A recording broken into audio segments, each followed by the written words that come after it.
To help put the Brazil political crisis into context, we're now joined by Sam Cowie in Sao Paulo. He's a Brazilian-based journalist who reports for news organizations around the world. Sam, why don't we start with the latest on Brazil's political turmoil? How do you see it today? Well, what's happened today, we've seen the Attorney General, José Eduardo Cardoso, and he's been preparing the defense for President Dilma Rousseff, who is facing impeachment charges. She is accused of using state bank funds to plug budget deficits ahead of her re-election in 2014. Now, Cardoso, the Attorney General, has maintained he's a key ally of Dilma Rousseff's, and he has maintained that the impeachment does not have a legal base and is unconstitutional. And this is a sentiment which is echoed by Rousseff's supporters.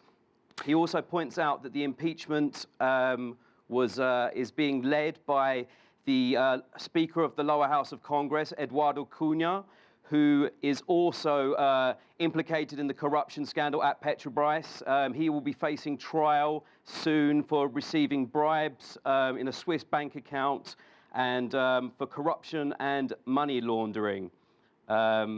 Also, it's important to remember that Rousseff, for now, the chances of her being impeached are very high, but there's also a reasonable chance that she will survive and will be able to gain the votes she needs in the lower house of Congress to block the impeachment. She needs 171 out of 113 votes. And at the moment, it looks like there's about 120 who are supporting her, with around 220 confirmed against. So it's very tight. It looks like it's going to go down to individual votes, and there's all to play for, quite frankly. And to kind of one thing that we've seen in the Brazilian. I was just going to say, to kind of piggyback off what you're saying, I mean, to show just how tight this is, she was scheduled to come here last week for the Nuclear Security Summit, canceled those plans. Of course, she's been embroiled in this controversy. We saw the Brazilian Democratic Movement Party quit her governing coalition. So trying to stitch this together and get the votes she needs, that's a difficult task, isn't it? It's a difficult task indeed. It was seen as a huge blow to President Rousseff when the PMDB party left, because they were the biggest party in her governing coalition, the biggest coalition party in her government. But since then, we have seen several key PMDB ministers come out to say that they will stay loyal to the president, possibly because they want to maintain their positions.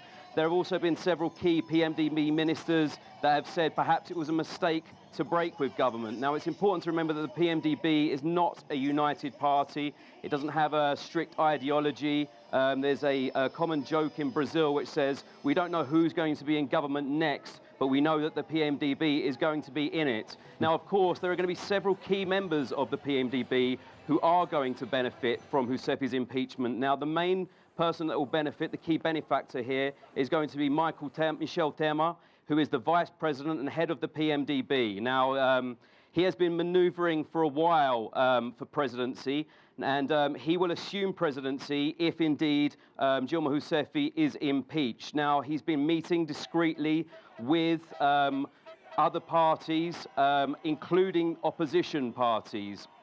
Now, and he will assume presidency if Rousseff is indeed impeached. But it's difficult to say that it's unlikely that he's going to have an easy time governing either. A recent survey found out that his approval rating is very low, just 16%. He is also embroiled in the corruption scandal at Petrobras, having been mentioned recently in a plea bargain. Sam, so let me ask you about this. An easy transition for. Now, let me just ask you quickly, if I can. We're talking about all the ramifications and what's going on with this corruption probe, and a lot of people being identified as possibly being involved in it. And you mentioned governing. It seems like there's so much on the plate of the government in terms of the recession, dealing with a troubled economy. You've got Zika, you've got the Olympics coming up, the sales not going well on that. Talk to me about governing itself. It seems as though it's paralyzed in a sense, isn't it, with all of this going on?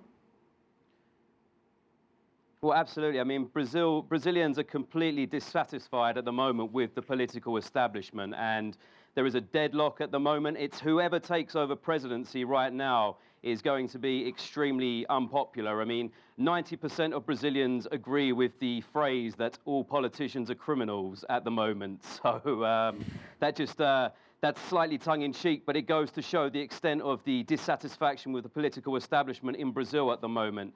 Now, if the deadlock can be broken, and that we're going to find out this month, basically. April is going to be the most important month of Brazil's young democracy since the country returned from a brutal military dictatorship that was 21 years long at the end of the 1980s. So April is going to be a decisive month for Brazil.